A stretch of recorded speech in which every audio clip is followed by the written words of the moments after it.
살아계신 하나님께로 돌아가자라는 제목으로 하나님 말씀 나눌 때 많은 은혜 되시기를 바라겠습니다. 살아계신 하나님께로 돌아가자라는 거를 제목으로 잡았는데 우리는 하나님을 볼 수가 없죠. 보이지 않는 하나님께 돌아가는 것은 과연 무엇을 말하는 것일까요? 그러면 하나님께 돌아가지 않는 사람은 어떻게 되기 때문에 우리가 돌아가자라고 말하는 것이고, 하나님께 돌아가지 않는 사람의 상태는 그 사람은 무엇을 하면서 살기에 하나님께 돌아가는 것이 중요하다고 말하는 것일까요? 오늘 본문을 통해서 그것들 여러분들이 발견하실 수 있을 것입니다. 하나님께 가까이 돌아가는 그 삶과 그렇지 않은 삶의 다른 점을 발견하시기 바랍니다. 그래서 오늘 말씀의 주제는 우리는 헛된 일을 버리고 살아계신 하나님께로 돌아가자라는 것이 오늘 주제입니다. 헛된 일을 버리고 하나님께로 돌아가자. 첫 번째 살펴볼 교리는 복음은 죽은 사람을 살린다는 것입니다. 하나님께로 돌아가려면 일단 사람이 살아있어야겠죠. 죽은 사람은 움직일 수 없기 때문에.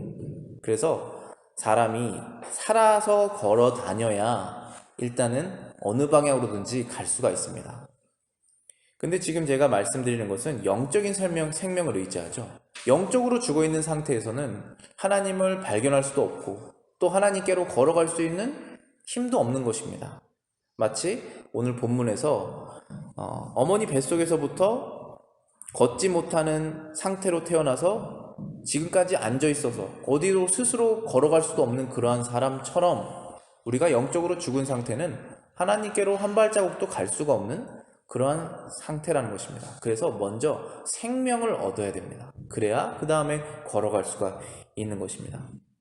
그 영적인 생명을 우리 스스로 사람이 얻을 수가 없습니다. 그래서 생명의 왕이신 하나님께서 이 땅에 사람의 몸으로 오셔서 사람의 죄를 취하시고 그 예수님의 죽으심으로 인해서 우리가 생명을 얻게 된 것입니다. 그것을 믿는 그 사람, 그 복음을 믿는 그 사람이 영적인 생명을 얻게 되는 것입니다. 그래서 오늘 본문을 한번 다시 살펴보시겠습니다. 8절하고 9절을 제가 읽어보겠습니다. 루스드라에 발을 쓰지 못하는 한 사람이 있어 앉았는데 나면서 앉은뱅이 되어 걸어본 적이 없는 자라. 바울의 말하는 것을 듣거든 바울이 주목하여 구원받을 만한 믿음이 그에게 있는 것을 보았다라고 되어 있습니다. 바울이 지금 말하는 것을 지금 앉은뱅이가 듣고 있었습니다. 그리고 이 사람은 마음속에 믿음이라는 것이 생기게 되었습니다. 바울은 그것을 발견하게 되었죠. 로마서 10장 17절에 보시면은 믿음은 들음에서 나며 들음은 그리스도의 말씀으로 말미암느니라 라고 하셨습니다. 우리의 마음속에 믿음이 어떻게 들어오게 되는 것은 하나님의 비밀이고 그것은 미스테리입니다. 그런데 성경에서는 분명히 말씀을 들으면서 그것도 사람이 그냥 이야기하는 어떤 이야기가 아니라 그리스도의 말씀을 들으면서 믿음이 생긴다라고 말씀하셨습니다.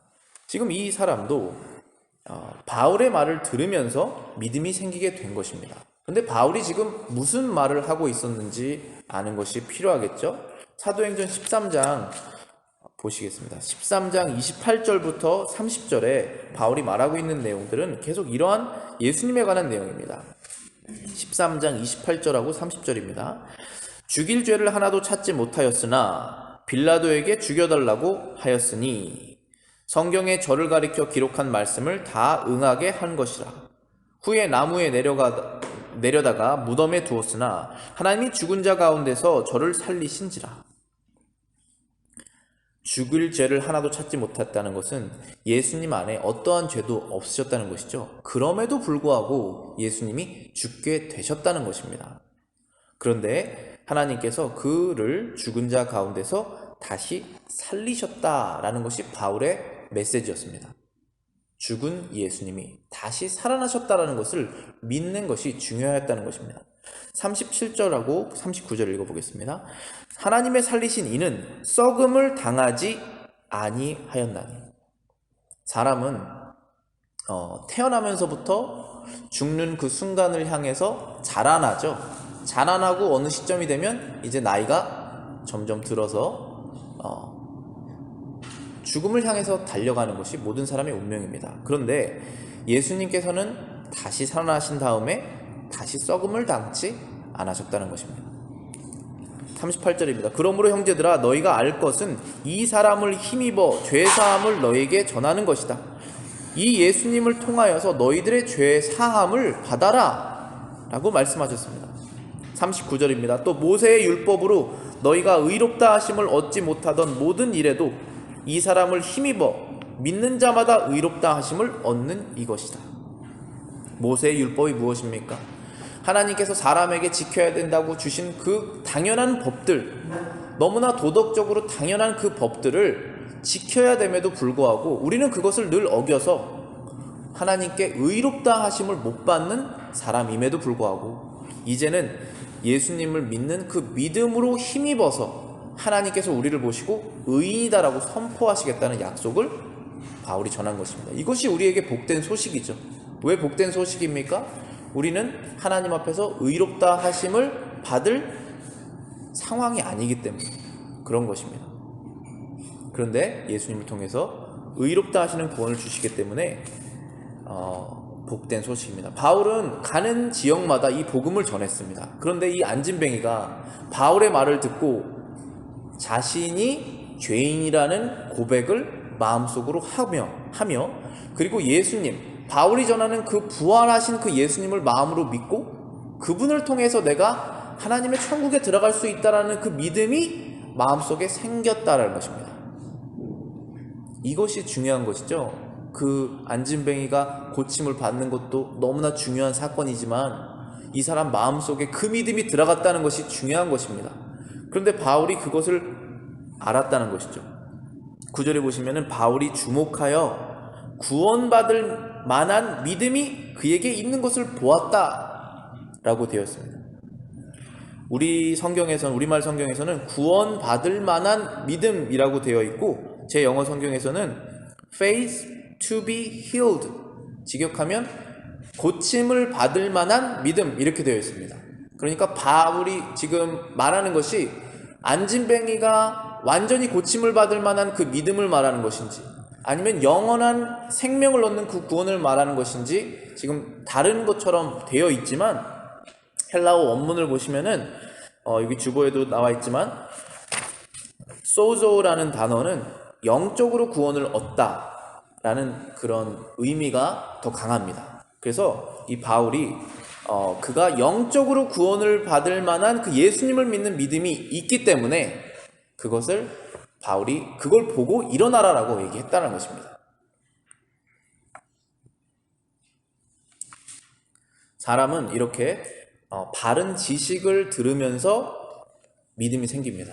하나님의 말씀을 우리가 읽는 이유가 하나님의 말씀이 바른 지식이기 때문에 우리의 수많은 거짓된 생각들을 다 걷어내고 올바른 지식을 우리가 마음속에 얻으면서 그 믿음이 생겨나는 것입니다.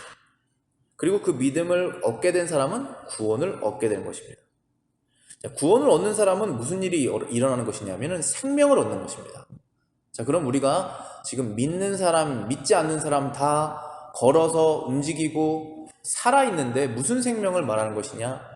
성경은 언제나 우리에게 확실히 말씀하시는 것이 사람은 죄를 가지고 태어나서 죽은 것이다 라고 말씀하십니다. 오늘 우리가 같이 읽었던 에베소서 1장 2절 제가 다시 읽어드리겠습니다. 그는 허물과 죄로 죽었던 너희를 살리셨도다. 저와 여러분들이 지금 살아있는데 언제 죽은 적이 있었습니까? 그러나 성경은 늘 분명하게 말합니다. 우리가 죄로 인해서 죽은 사람이었다. 그런데 그가 예수님께서 우리를 살리셨도다 말씀하시는 것입니다. 그때에는 우리가 어떻게 살았냐? 그때에는 너희는 그 가운데서 행하여 이 세상 풍조를 따르고 공중 권세 잡은 자를 따라다녔으니 지금 불순종의 아들들 가운데서 역사하는 영이다. 이 영이 누굴까요? 바로 마귀죠. 공중 권세, 이 세상의 힘을 잠깐 부여받은 그 마귀, 그리고 세상의 여러 가지 문화를 그것대로 따랐던 그리고 지금의 불순종하는 아들들, 하나님의 말씀에 순종하지 않는 그 아들들 가운데서 역사하는 일하는 그 영을 따랐던 너희들이었다. 그때는 너희들이 살아서 움직이는 것 같지만 결국은 영적으로 죽은 상태였다라고 말씀하시는 것입니다. 그런데 이제는 예수님께서 너희를 살리셨다. 지금 이 안진뱅이도 이 복음의 말씀을 듣고 영이 살아나는 일이 일어나게 된 것입니다. 그 영이 살아난다는 것을 증명하시기 위해서 실제로 일어나서 뛰게 만드셨죠. 그 병을 고쳐주신 것입니다. 그래서 이 생명을 얻는 사람은 참다운 기쁨을 얻고 이제 일어나서 뭔가를 할 수가 있게 됩니다. 10절입니다. 큰 소리로 가로되 내 발로 바로 일어서라 하니 그 사람이 뛰어 걷는지라. 이제 마치 죽어있던 사람이 일어나서, 무덤에서 누워있던 사람이 일어나서 생활을, 하나님 안에서 생활을 할 수 있는 상태가 된 것입니다. 저와 여러분들 한번 생각해 볼까요? 우리가 주님을 믿는다고 하지만 예수님을 믿는 그 믿음이 내 마음을 가득 채우지 않고 내가 주님을 따르는 그 마음이 없어졌을 때, 그때는 우리는 마치 먹고 마시며 바쁘게 무엇을 하는 것 같지만 죽은 사람처럼 아무런 의미 없는 일을 하고 있는 존재가 된다는 것입니다. 우리의 존재에 그 힘을 주시는 것은 하나님 안에 있는, 예수님 안에 있는 그 믿음입니다. 이사야 35장 6절에 그때에 저는 자는 사슴같이 뛸 것이며 말 못하는 자의 혀는 노래하리니 이는 광야에서 물이 솟겠고 사막에서 시내가 흐를 것입니다. 저는 사슴이 이제 뛰어놀 것이고 말 못하는 혀를 가진 사람이 말을 하게 될 것이고 물이 하나 없는 광야에서 물이 이제 솟을 것이다. 어떠한 상태입니까? 우리의 영혼에 하나님을 향한 그 마음이 가득 찼을 때 우리의 영혼의 상태를 말씀하신 것입니다. 여러분은 무엇을 통해서 기쁨을 얻으십니까? 여러분은 무엇을 통해서 만족감을 느끼십니까? 그 만족감, 그 기쁨이 하나님께 속하지 않는다면 곧 사라질 것입니다. 곧 허무하다는 것을 깨닫게 될 것입니다. 그러니까 우리도 이 바울이 말씀하신 이 복음에 근거하여 우리가 생명력을 얻고 열심히 주님 안에서 살아갈 그 힘을 얻어야 된다는 것입니다. 두 번째 살펴볼 주제는 복음은 사람이 살아계신 하나님을 예배하게 한다. 오늘 말씀의 제목이 우리가 살아계신 하나님께로 돌아가자라고 그랬는데 그 돌아가려면 먼저 그 사람이 생명을 얻어야 된다는 것을 말씀드렸고, 두 번째는 그분을 예배해야 된다는 것입니다. 하나님께 돌아간다는 것이 무엇입니까? 하나님은 세상 모든 곳에 존재하시는데 우리가 죄로 인해서 하나님과 너무나 멀게 느껴지는 그 마음의 상태, 그것을 회복하라는 것입니다. 그 회복을 하려면 먼저 살아나야 되고 그 다음에는 행동을 해야 됩니다. 무슨 행동입니까? 하나님을 예배하는 행동입니다.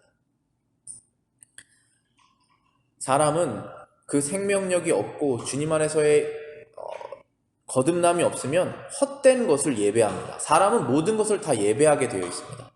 근데 사람이 어떤 것을 예배하냐면 자신이 예배하고 싶은 것을 예배합니다. 하나님 이외의 다른 것들입니다. 우리 12절하고 13절 읽어보겠습니다. 바나바는 스스라 하고 바울은 그 중에 말하는 자이므로 험해라 하더라. 이 지금 루스드라 지방에 있는 사람들이 바울과 바나바가 한 그 바울이 행한 그 기적을 보고 이 신이 사람의 모습으로 내려왔다라고 하면서 바울을 제우스라고 말했고, 바나바는 제우스라고 말했고 바울은 헤르메스다라고 이렇게 말했다는 것입니다. 그들이 섬기고 있는 그 신이다 라고 얘기한 것입니다. 이처럼 우리가 이 모습을 보면 사람이 얼마나 어리석은지 알 수 있습니다. 그래서 13절에 보시면은 이 사람들이, 신당의 제사장들이 이제 소와 화관을 가지고 함께 제사를 드리려고 했다는 것입니다. 자신들이 섬기고 있었던 그 신들을 이라고 생각하고 바울과 바나바에게 제사를 드리려고 했습니다. 어떠한 사람은 말씀을 듣고 그것이 예수님의 말씀이구나 하고 구원을 얻고 영생을 얻고 몸이 회복되는가 하면 어떤 사람들은 그 똑같은 현상을 보고 자신들이 섬기고자 하는 그 우상을 더욱더 열심으로 섬기게 되는 것을 보게 됩니다. 죽은 사람, 영적으로 깨어나지 않은 사람은 자신이 하고 싶은 것을 계속합니다. 이러한 현상을 보아도 자신이 믿고 싶은 대로 믿습니다. 그런데 이것은 단지 어리석을 뿐만 아니라 하나님 앞에서 큰 죄입니다. 14절부터 15절 보시겠습니다. 두 사도 바나바와 바울이 듣고 옷을 찢고 무리 가운데 뛰어들어가 소리를 질렀다 라고 했습니다. 제사를 드린다 라는 그 소식을 듣고 그 무리 가운데 소리를 지르면서 옷을 찢고 들어갔다는 것입니다. 15절에 이렇게 말합니다. 가로되 여러분이여 어찌하여 이러한 일을 하느냐? 우리도 너희와 같은 성정을 가진 사람이라. 너희에게 복음을 전하는 것은 이 헛된 일을 버리고 천지와 바다와 그 가운데 만유를 지으시고 살아계신 하나님께로 돌아오라 함이라. 이것이 얼마나 큰 죄이냐 라고 말하며 그들이 소리 지르며 그 슬픔, 그 죄악된 것을 알리기 위해서 옷을 찢으면서 들어갔고, 그들에게 하는 말이 이런 것들을 멈추기 위해서 내가 복음을 전한 것이다. 이 헛된 일들을 버리고 살아계신 하나님께로 돌아오라 라고 지금 얘기하고 있죠. 천지와 바다와 그 만유를 지으신 그 하나님께로 돌아오는 것이 나의 복음 전도의 목적이다. 그것을 보고도 왜 또다시 헛된 일을 하느냐 라고 말하는 것입니다. 16절에 이렇게 말합니다. 하나님이 지나간 세대에는 모든 족속으로 자기의 길들을 다니게 묵인하셨으나 라고 되어 있습니다. 지금 전까지는 이 루스디아 지방에 사는, 또 이스라엘 이외의 다른 지방에 사는 사람들에게는 하나님의 말씀이 전해지지 않아서 자신들의 뜻대로 사는 것을 그냥 묵인하셨다라는 표현이 있죠. 제 영어 성경에서는 allowed라고 되어 있습니다. 허용하였다라는 표현이 있습니다. 어떤 것을 허용하셨냐면은 to walk in their own ways, 그들 자신의 방식대로 walk, 걷는, 살아가는 그것들을 그냥 allowed, 허용하셨다라는 표현이 있습니다. 근데 여기 주보에 보시면은 이 묵인하다, 허용하다는 조금 뉘앙스가 다르지만 이 헬라어 원문을 보시면은 에오라는 단어입니다. 이 에오라는 단어는 suffer, 고통받다라는 뜻입니다. 하나님께서 지금까지는 그것을 고통받으시면서 그냥 지나가셨지만 이라는 뜻입니다. 하나님께서 자신의 형상대로 지은 그 사람들이 하나님의 형상대로 지었는데 그들이 하나님이 없다라고 생각을 하며 마치 이 세상에 혼자 태어난 그런 사람처럼 행동을 하며 창조주가 아닌 창조된 여러 가지 것들 중에 하나를 섬기는 그 모습을 하나님께서 보셨을 때 괴롭지 않으셨겠습니까? 괴로우셨다는 것입니다. 그건 굉장히 페인풀한 것입니다. 저와 여러분들도 우리가 주님 안에서 거듭났다라고 하는데 우리가 주님을 섬기지 않고 살아계신 하나님을 섬기지 않고 곧 없어질 것들을 우리가 마음에 들고 섬기고 있을 때 우리 자신이 괴롭죠. 우리 주변에 있는 사람들 어떻습니까? 우리가 깨어서 이제 주님을 섬겨야겠다라고 하는 그런 마음이 들었을 때 우리 주변에 사랑하는 가족이, 친구가, 이웃이 허무한 것을 계속적으로 섬기고 있는 모습을 보았을 때 그것이 즐겁지 않습니다. 그것이 괴롭습니다. 그것을 하나님께서 지금까지 그렇게 지나가셨다라는 말씀을 하신 것입니다. 복음은 살아계신 하나님을 사람이 예배할 수 있도록 허락하시는 것입니다. 그래서 이들에게도 이 하나님을 예배할 수 있는 그러한 축복이 이제 허용이 되는 것입니다. 그래서 바울은 그 복음을 전했습니다. 그러면서 이제 하나님, 그들이 예배해야 될 대상을 설명합니다. 하나님은 이러한 분이시다 라고 하면서 16절에 보시면 이렇게 말씀하십니다. 하나님이 지나간 세대에는 모든 족속으로 자기의 길들을 다니게 묵인하셨다 이렇게 말씀하셨는데, 여기에서 우리가 알 수 있는 사실은 하나님은 세상 처음부터 지금까지 모든 것을 다 보고 계신다는 것입니다. 우리는 너무나 짧은 인생의 시간을 살고 지나간 것은 역사를 통해서 어느 정도 알 수 있습니다. 그 역사가 진실됐는지 왜곡됐는지 그런 보장도 없습니다. 그런데 하나님께서는 모든 것을 정확하게 다 보고 계십니다. 외적인 것만 보십니까? 사람의 마음도 보십니다. 그 하나님을 예배해야 된다라고 말하는 것입니다. 17절입니다. 그러나 자기를 증거하지 아니하신 것이 아니니 곧 너희에게 하늘로서 비를 내리시며 길을 주시는 선한 일을 하사 음식과 기쁨으로 너희 만족에 만족해 하셨느니라. 지금 이스라엘 백성에게 하신 것을 말하는 것이 아니라 전 세계 지금 루스드라에 살고 있는 이 이방인들에게도 하나님께서 그동안 무엇을 하셨는지를 말씀하시는 것입니다.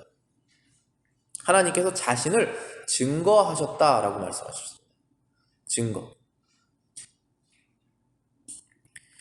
영어 표현으로는 He did not leave himself without witness. 증거 없이 그냥 두시지 않으셨다라고 되어 있습니다. 어떠한 증거를 주셨다고 되어 있습니까? 하늘에서 비를 내리시며 결실하도록 허락하셨다. 먹을 것을 계속적으로 먹을 수 있도록 하나님께서 때마다 계절을 주시며 우리에게 건강을 주시며 일자리를 주시며 상황을 허락하셨다는 것입니다.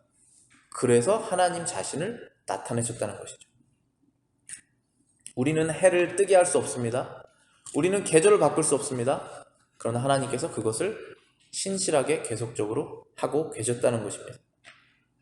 로마서 1장 20절부터 21절에 이렇게 말씀하십니다. 창세로부터 그의 보이지 아니하는 것들 곧 그의 영원하신 능력과 신성이 그가 만드신 만물에 분명히 보여 알려졌나니 그러므로 그들이 핑계하지 못할지니라. 이 세상에 있는 모든 민족들은 아담의 자손입니다. 모든 민족들은 노아의 자손입니다. 모든 민족들은 바벨탑에서 다 갈라졌습니다. 어떠한 민족도 하나님에 대한 지식이 전해지지 않은 곳이 없습니다. 자신들 스스로 그 인포메이션, 그 바른 지식을 끊었을 뿐입니다. 하나님을 섬기지 않았을 뿐입니다. 자식에게 전하지 않았을 뿐입니다. 그럼에도 불구하고 하나님께서는 계속적으로 자신의 보이지 아니하는 능력, 영원하신 능력과 신성을 만물, 이 세상 만물에 다 보여주셨다는 것입니다. 그래서 사람이 핑계하지 못할지니라. 영어로는 without excuse 그렇게 되어 있는 것입니다. 핑계의 거리가 없다. 21절입니다. 하나님을 알되 하나님을 영화롭게도 아니하며 감사하지도 아니하고 오히려 그 생각이 허망하여지며 미련한 마음이 어두워졌나니. 사람의 죄가 무엇입니까?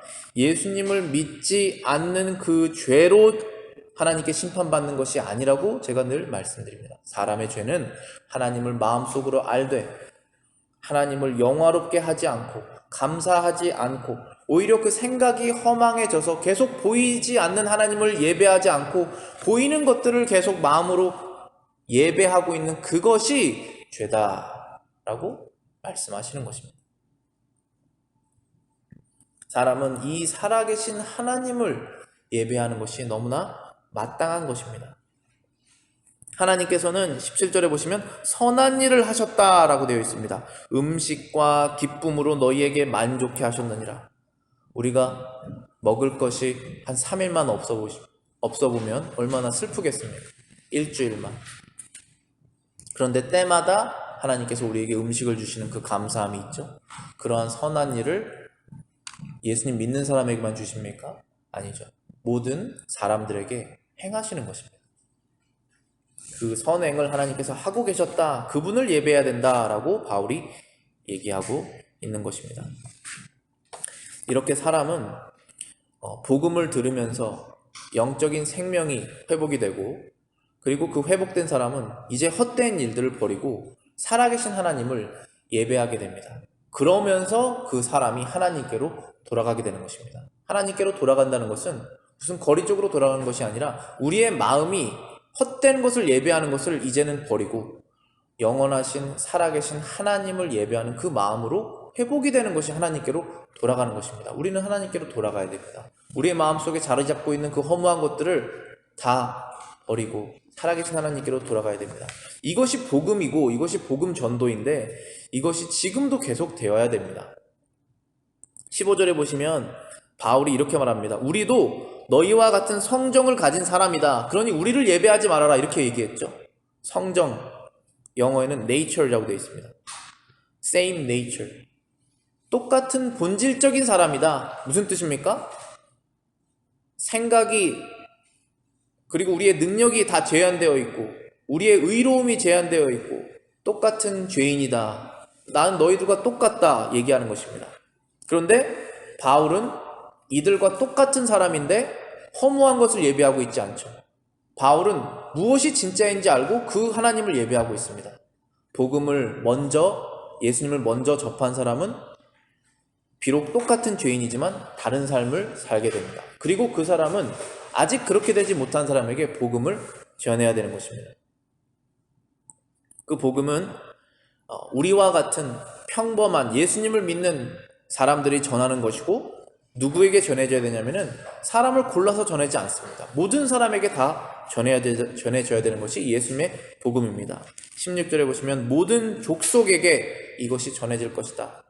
이제는 하나님께서 묵인하지 않으신다 라고 말씀하셨습니다. 모든 족속입니다. 그래서 우리 한국 사람에게까지 복음이 전해졌고 또 지금도 복음이 계속적으로 전해지고 있는 것입니다. 그런데 이 복음을 전하는 것은 그렇게 쉽지는 않습니다. 18절에 보시면은 이렇게 말하여 겨우 무리를 말려 자기들에게 제사를 못하게 하니라 라고 되어 있습니다. 겨우. 영어로는 scarcely 라고 되어 있고 헬라어로는 mollis. 뜻은 with difficulty. 어려움을 가지고 라는 뜻입니다.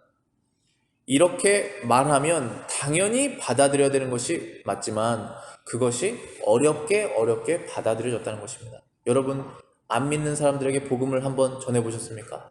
그것 쉽지 않습니다. 그러나 그 어려움을 감수하고 우리가 복음을 전하는 것입니다. 왜 복음을 전합니까? 그렇게 사는 것이 올바르지 않기 때문에 그렇습니다. 우리가 하나님을 위해서 사는 것이 맞습니까? 자신을 위해서 사는 것이 맞습니까? 자신을 위해서 하는 것이 죄악이잖아요. 그걸 하나님 기뻐하지 않으십니다. 우리가 주님을 위해서 헌신하는 것이 맞습니까? 나를 위해서 설부하는 것이 맞습니까? 나를 위해서 편하게 신앙생활 하자는 것이 맞지 않잖아요. 복음을 전해야 됩니다. 우리는 한 명이라도 건져야 됩니다. 진짜 그리스도인 한 명 건지는 것이 그렇게 쉽지 않습니다. 저와 여러분들이 우리 스스로부터 진짜 그리스도인이 되고 또 우리 주변에 한 명이라도 정말로 자신의 삶을 다 주님께 드리는, 그래서 수많은 축복을 누리는 그러한 열매를 맺는 저희가 되시기를 바라겠습니다.